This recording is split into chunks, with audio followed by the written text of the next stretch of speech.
Rufisquois ñëpp jàpp ni site internet boobu liggéey bu mucc ayib lay liggéey ci mim réew.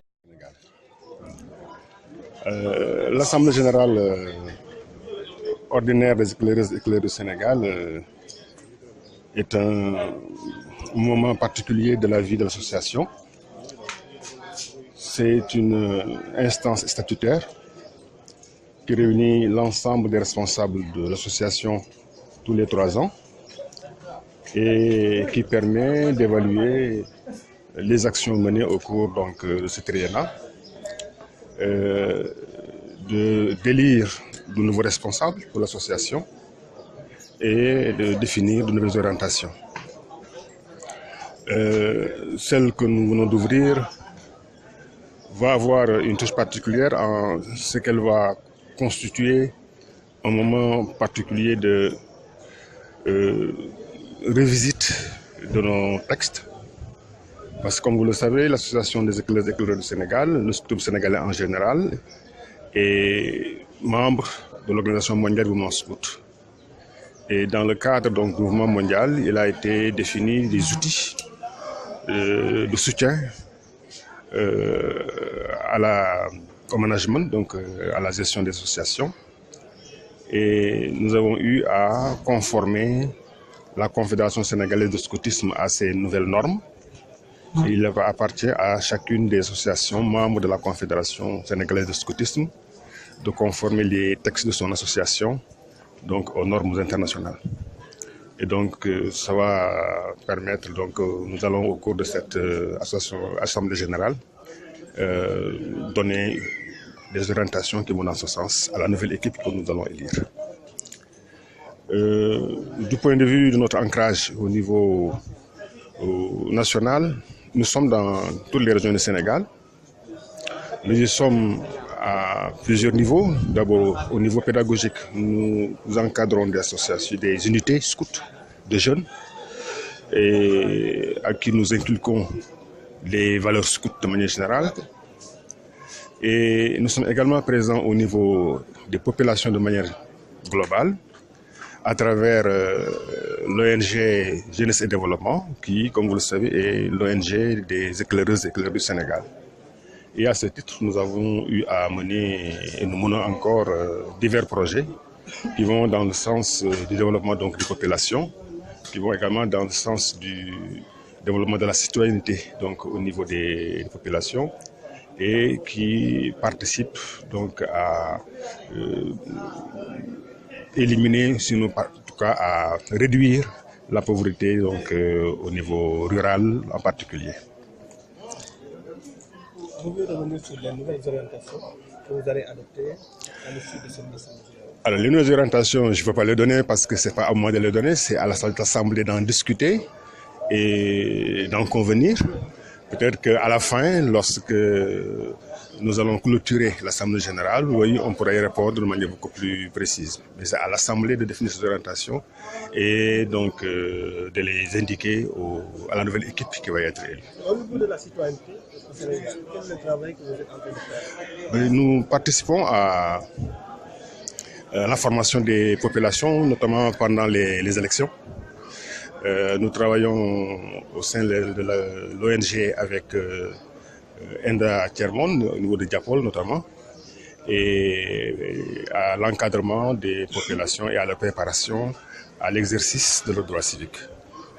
Est-ce que le mouvement éclaireur, est-ce que de plus en plus de jeunes Sénégalais adhèrent à ce mouvement-là? Ou bien est-ce que vous êtes en train de vitesse? De plus en plus, mais pas autant que nous le voulons. Parce que il fut un temps où les principaux mouvements de jeunesse étaient essentiellement des mouvements scouts. Parallèlement à quelques mouvements de jeunes politiques. Et aujourd'hui, il y a beaucoup plus de mouvements de jeunes, mais aussi il y a beaucoup plus de programmes qui rivalisent, si vous voulez, avec l'offre des mouvements de jeunesse. Et c'est dans ce climat-là que nous nous mouvons. Et c'est vrai que de plus en plus, par rapport à ce que nous aurions souhaité, les gens adhèrent sans pour autant, atteindre des effectifs qui nous satisfont entièrement. Voilà. Et vous vouliez être combien de personnes? Non, les gens raisonnent en termes de croissance, c'est-à-dire qu'à chaque équipe, nationale que nous élisons, nous fixons, disons, un résultat en termes de croissance, 10%, 20%, 30% par rapport à l'effectif actuel. Nous revendiquons aujourd'hui quelques 10 000 jeunes comme membres de notre association et à chaque rencontre, donc assemblée générale, nous définissons un nouveau taux de croissance qui participe au développement donc, de l'association. Voilà. Elle est nationale. Elle réunit l'ensemble des responsables au niveau national. 42e édition. Voilà. Ah, on ne sait pas. Là non plus. Au niveau de vos unités respectives, est-ce que les principes et valeurs du mouvement scout sont vraiment enseignés au niveau des jeunes générations? Ah, c'est la vocation de nos responsables au niveau des unités. C'est leur inculquer des valeurs scouts basées sur les 3 principes qui sont les principes scouts et basées également sur la méthode scout, comme vous le savez. Et moi j'ai l'habitude de dire que les valeurs scouts sont les valeurs de nos sociétés en général. C'est des valeurs qui englobent à la fois des attitudes spirituelles, mais également des attitudes au niveau social. Et tout ce que nos ancêtres, nos parents, nous ont inculqué comme valeur sociétale se retrouve dans le scoutisme. C'est pour cela que, pour l'essentiel, les Africains de manière générale se retrouvent dans le scoutisme parce que les valeurs scouts épousent donc leurs valeurs de société. Il faut dire aussi que le scoutisme est né en Afrique et peut-être que ça y est pour quelque chose. La naissance du scoutisme, ça a été créé par un Britannique blanc, mais qui travaillait avec des jeunes scouts, des jeunes Africains noirs en Afrique du Sud. Et beaucoup de valeurs africaines donc, se retrouvent au sein donc, des valeurs scouts. Voilà. Alors, il y a combien de scouts éclaireurs, éclaireuses et également les scouts parlant sénégalais? Je disais tout à l'heure que nous revendiquons 10 000 membres au sein de notre association. Maintenant, point de vue action, c'est des actions en termes de mobilisation sociale. Nous avons eu, par exemple, à un moment donné, à dérouler un programme de santé en rapport avec le ministère de la Santé. De plus en plus, nous travaillons au niveau sociétal avec l'ONG.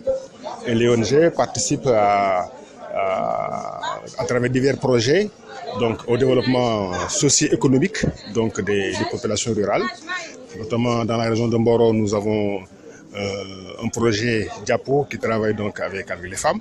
Nous avons également un centre de formation qui forme donc des jeunes à divers métiers, mécanique, maçonnerie, agriculture, etc. Mais nous avons également un centre d'éducation pour jeunes handicapés, pour jeunes talibés aussi, toujours à Mboro. Et indépendamment de ce site de Mboro, nous avons aussi des actions à travers d'autres régions du pays, notamment à Diourbel, notamment à Thiès, notamment à Kolda. Et c'est des actions qui vont dans le sens donc, de l'éducation de manière générale. Et les défis à relever aujourd'hui? C'est les défis auxquels ce pays-là est confronté. C'est des défis à la fois sociétal et économique. Défis sociétal en termes de citoyenneté. Tout le monde sait aujourd'hui que du point de vue des valeurs, nous sommes plus une référence. Et je pense que des mouvements du type mouvement scout sont des mouvements de valeurs. Et notre action doit participer à relever un peu la citoyenneté au niveau national. Mais il y a aussi des défis en termes de pauvreté, en termes de santé. Et nous participons de notre mieux donc, à relever ces défis avec les populations concernées.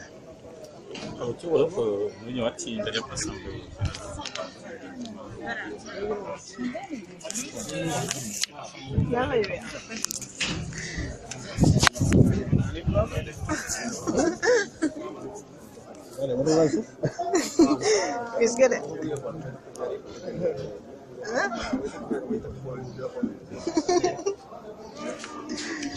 Wait, I'm not going to bank it. I need some domsa.